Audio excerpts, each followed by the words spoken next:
తల్లి చెప్పే బోధని మనం త్రోసివేయకూడదు, తండ్రి చెప్పే ఉపదేశాన్ని అంగీకరించాలి అని వాక్యం సెలవిస్తుంది. కొంతమందికి ఏంటంటే స్వేచ్ఛగా ఉండాలి, స్వతంత్రంగా ఉండాలి. ఏంటి అడుగడుగున మా అమ్మ గోల్ ఏంటి, మా నాన్న బాధ ఏంటి అని అనుకుంటూ ఉంటారు. ప్రియులరా, ఆకాశంలో గాలిపటం ఏసన్ గారు అంటూ ఉండేవాళ్ళు మాతో, ఆకాశంలో గాలిపటం ఏంటండి ఎంత దూరం వెళ్ళినా దాని కంట్రోల్ ఎవరి చేతిలో ఉంటుందండి? ఆ గాలిపటాన్ని ఆకాశానికి ఎగరేసాడు కదండి, ఆయన చేతిలో ఆ దారం ఉంటుంది అనమాట, కంట్రోల్ ఉంటుంది.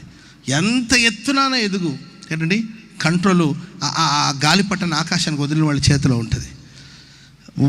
వీడేంటి నన్ను కంట్రోల్ చేయడం, ఈయనేంది నాకు చెప్పేది, నీవెవడమయ్యా నాకు చెప్పడానికి అని చెప్పి తాడు తెంచుకునింది అనుకోండి ఆ గాలిపటం, అది ఖచ్చితంగా ఏంటంటే ఏ కరెంట్ తీగ మీదో, ఏ చెట్టు మీదో, ఏ చెత్త కుండి మీద పడుతుందో మనం చెప్పలేం. కనుక తల్లిదండ్రులనే బోధకులే కావచ్చు, లేకపోతే దైవ సేవకులైన బోధకులే కావచ్చు, వాళ్ళని మీరు చూడాలి. ఏంటండి వాళ్ళు మిమ్మల్ని నడిపించాలి.